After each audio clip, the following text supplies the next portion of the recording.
J'ai entendu récemment, c'est pour revenir sur une prise de parole du Premier ministre chef du gouvernement, qui a dit que cette année, on va coupler telle élection et telle élection.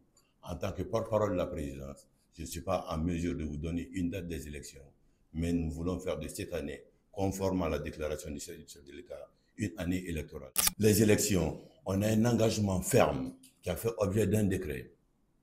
Le référendum, on va le tenir le 21 septembre de cette année. Quand on a une constitution, sur la base de la constitution, on va organiser des élections. Je l'ai dit tantôt sans être plus détaillant, que toutes les institutions issues de la nouvelle constitution vont être mises en place.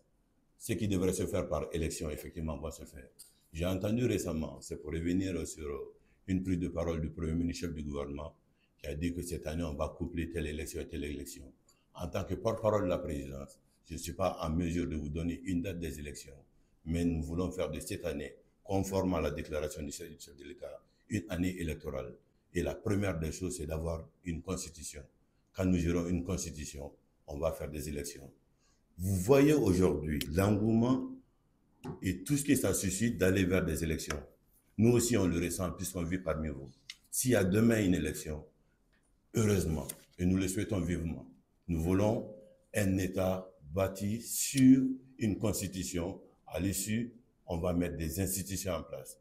Un président sera élu, on aura une assemblée nationale, on n'appellera plus notre CNT, on va l'appeler Assemblée nationale, ainsi de suite, toutes les institutions issues. Nous voulons effectivement aller vers une normalisation.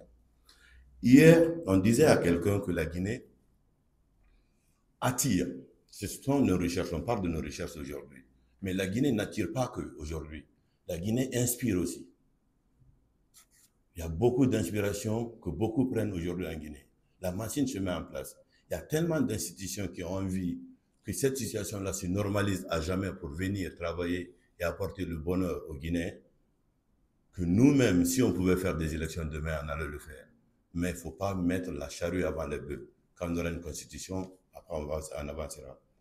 Le jour venu, quand la décision sera prise de convoquer le corps électoral, quand le décret sera pris par le chef de l'État, je prie Dieu d'avoir ce privilège ce jour-là, d'être également à la RTG pour lire ce décret qui dira aux Guinéens, tel jour on vous convoque et pour les élections. Merci.